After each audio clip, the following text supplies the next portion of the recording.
Oğlumun saxlanılması ilə bağlı xəbərlər yalandır. Bu sözləri Qlobal İnfoza iş adamı İsfəndiyar Axundov oğlu Şahin Axundovun saxlanılması haqqında danışarkən deyib.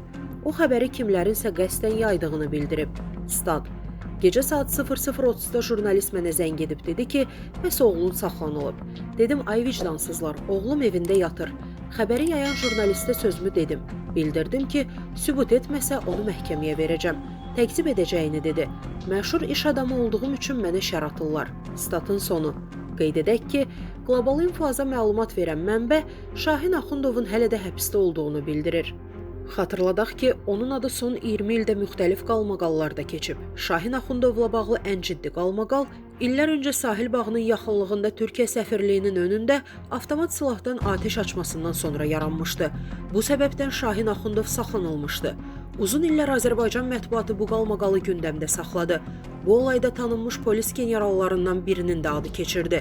Əziz izləyicilər, xəbərlərdən məlumat almaq üçün kanalımıza abunə ola bilərsiniz.